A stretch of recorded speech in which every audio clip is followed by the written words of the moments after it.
दुनिया के सबसे अमीर शख्स की ये वो तस्वीर है जिसने पूरी दुनिया को चौंका दिया है।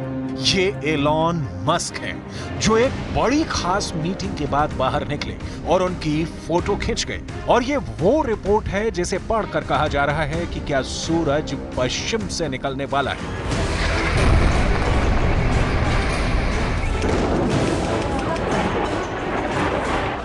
गाजा और लेबनान में मिनट दर मिनट बमबारी और वहां के परखच्चे उड़ते देखकर दुनिया ने उम्मीद छोड़ दी थी। जब मौत सिर्फ आंकड़ा बनकर रह जाए, तब अमेरिका में कुछ ऐसा हुआ कि इजरायल को बहुत बड़ा झटका लग सकता है। न्यूयॉर्क टाइम्स ने एक रिपोर्ट छापकर बड़ा इशारा कर दिया है। न्यूयॉर्क टाइम्स की रिपोर्ट है कि एलॉन मस्क ईरान के संयुक्त राष्ट्र के राजदूत से मिले हैं। ये मीटिंग न्यूयॉर्क में हुई है और दोनों के बीच ईरान और अमेरिका के तनाव को कम करने पर बात हुई है।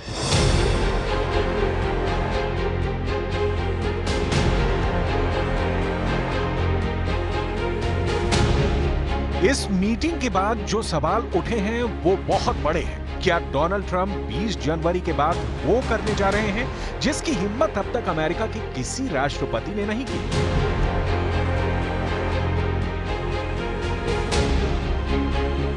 क्या डोनाल्ड ट्रंप और ईरान के सुप्रीम लीडर अली खामनेई की मीटिंग हो सकती है? क्या डोनाल्ड ट्रंप वो कर सकते हैं जिसके बारे में दुनिया ने कभी सोचा भी नहीं था? ठीक उसी तरह जैसे डोनाल्ड ट्रंप ने उत्तर कोरिया के लीडर किम जोंग उन से मुलाकात की थी। क्या इसी मीटिंग की तरह डोनाल्ड ट्रंप और अली खामनेई के बीच मुलाकात हो सकती है? एलॉन मस्क की पहल पर ऐसा क्या हो सकता है? क्या गाजा में बम फटना बंद हो जाएंगे? क्या लेबनान में तबाही रुक जाएगी? क्या दक्षिण लेबनान से इजरायल की फौज वापस लौटेगी? क्या ईरान और इजरायल के बीच तनाव कम होने वाला है? एलॉन मस्क को लेकर यह खबर पूरी दुनिया की मीडिया में छा गई है।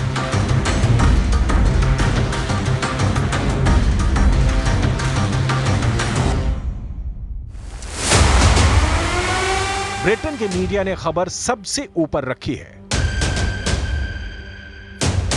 जर्मनी की मीडिया में यह हेडलाइन है।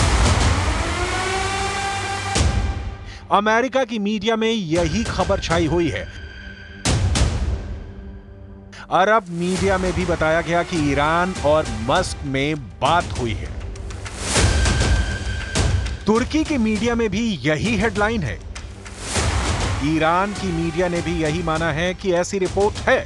लेकिन सबसे ज्यादा चौंका है इजरायल का मीडिया, क्योंकि ईरान और अमेरिका की डील उसके गले नहीं उतरेगी।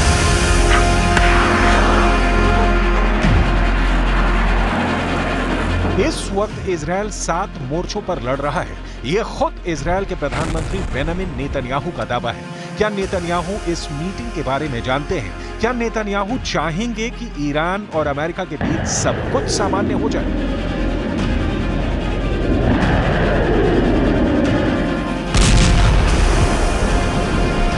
अगर ऐसा हुआ तो गाजा और लेबनान में चल रही बमबारी और दक्षिण लेबनान में इजरायल के ग्राउंड ऑपरेशन का क्या होगा?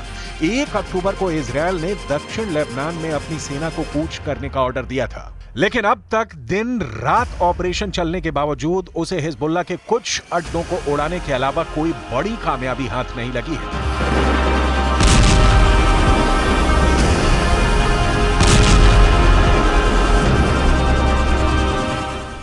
इजरायल के मिलिट्री चीफ खुद लेबनान के अंदर जाकर हालात का जायजा ले रहे हैं। אנחנו תוקפים בעומק ואנחנו תוקפים הרבה מאוד בסוריה ובגבול סוריה-לבנון כדי שלא ייכנס לחיזבאללה האמל"ח. תיאור של המרחב הזה הוא ייתן לנו את תנאי הבסיס מפה לעשות את הדברים הנכונים כדי שבאמת בעמק למטה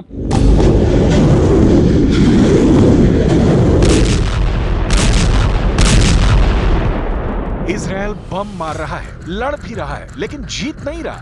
ये बात इजरायल के समर्थक भी जानते हैं, जिसमें अमेरिका सबसे आगे है। उसी अमेरिका का इस वक्त पूरा फोकस डोनाल्ड ट्रंप पर है और ट्रंप का फोकस अपने कैबिनेट पर। और उसमें भी सबसे आगे जो सलाहकार हैं वो हैं Elon Musk.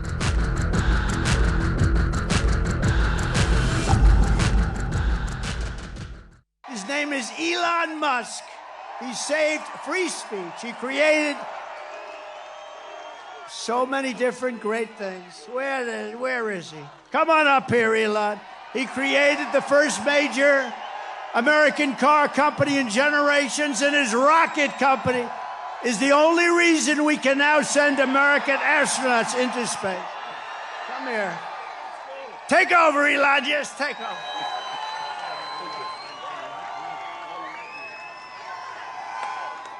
Hi, everyone.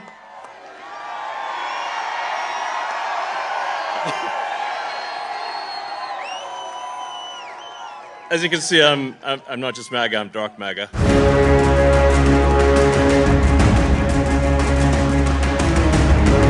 Donald Trump ने एलॉन मस्क को ईरान को लेकर जो जिम्मेदारी सौंपी है, उस पर पूरी दुनिया की नजर है, क्योंकि अब ईरान और अमेरिका के बीच जो कुछ होगा उसी के हिसाब से गाजा और लेबनान का भविष्य तय होगा। उसी के मुताबिक इजरायल को चलना होगा। इसलिए जब से न्यूयॉर्क टाइम्स ने छापा है कि एलॉन मस्क ईरान के संयुक्त राष्ट्र के राजदूत अमीर सईद इरावनी से मिले हैं और इस मीटिंग में दोनों के बीच ईरान और अमेरिका के तनाव को कम करने पर बात हुई है। ये मीटिंग 1 घंटे से ज्यादा चली। मीटिंग न्यूयॉर्क में कहां हुई ये नहीं बताया गया, यानी लोकेशन सीक्रेट रखी गई। ईरान के सूत्रों ने इस मीटिंग को सकारात्मक बताया है और अच्छी खबर बताया है। ट्रंप के मीडिया ऑफिस ने कहा है कि हम निजी मीटिंग्स पर टिप्पणी नहीं करेंगे। एलॉन मस्क ने भी ऐसी मीटिंग पर हुए सवाल का जवाब नहीं दिया है। लेकिन 1 घंटे से ज्यादा चली इस मुलाकात को लेकर तेहरान से लेकर वॉशिंगटन डीसी में बहुत ज्यादा हलचल है। वैसे इस हलचल से ज्यादा तूफान तेल अवीव में इंतजार कर रहा है, क्योंकि नेतन्याहू को इस मीटिंग की उम्मीद थी। यह कहना ज्यादती हो जाएगी, इसलिए सवाल उठ रहा है कि क्या आगे डोनाल्ड ट्रंप और ईरान के सुप्रीम लीडर अली खामनेई की मीटिंग हो सकती है? क्या एलॉन मस्क और यूएन में ईरान के राजदूत की मीटिंग ट्रंप और खामनेई की मुलाकात की तरफ पहला कदम है? ठीक उसी तरह जैसे डोनाल्ड ट्रंप ने उत्तर कोरिया के लीडर किम जोंग उन से मुलाकात की थी, क्या इसी मीटिंग की तरह डोनाल्ड ट्रंप और अली खामनेई के बीच मुलाकात हो सकती है?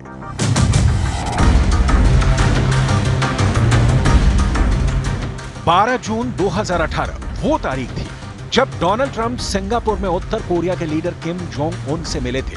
उत्तर कोरिया के लगातार मिसाइल हमलों वाले उकसावे के बीच अमेरिका और उत्तर कोरिया के बीच इस मुलाकात से वो बर्फ पिघली थी जो दशकों से वॉशिंगटन डीसी और प्योंगयांग के बीच जमी हुई थी। इस मुलाकात के 1 साल बाद ट्रंप और किम जोंग उन उत्तर कोरिया और दक्षिण कोरिया के बॉर्डर पर मिले। इस मुलाकात ने भी साबित किया कि अमेरिका और उत्तर कोरिया के बीच हालात बेहतर हो सकते हैं और दुनिया ने ऐसा होता हुआ भी देखा। अब सवाल है कि क्या जिस तरह डोनाल्ड ट्रंप और किम जोंग उन के हाथ मिले, क्या उसी तरह ट्रंप और खामेनेई के हाथ एक दूसरे की तरफ बढ़ सकते हैं और दोनों हाथ मिला सकते हैं? इन दोनों तस्वीरों की तुलना कीजिए और समझिए कि क्या 2018 और 2019 में जो दुनिया ने देखा, क्या 2025 में वैसा मुमकिन है? क्योंकि डिप्लोमेसी वाली डील बहुत सी दुश्मनी को खत्म कर सकती है। ऐसे दुनिया पहले भी देख चुकी है। ईरान और सऊदी अरब के रिश्ते सुधर चुके हैं। इजरायल और अरब देशों के बीच अब्राहम अकॉर्ड्स हो चुके हैं। इसलिए ट्रंप की डील ईरान और अमेरिका के बीच भी कुछ सकारात्मक कर सकती है। लेकिन क्या ईरान ट्रंप पर पूरी तरह यकीन करेगा? क्योंकि अमेरिका को तो ईरान शैतान की हुकूमत कहता आया है।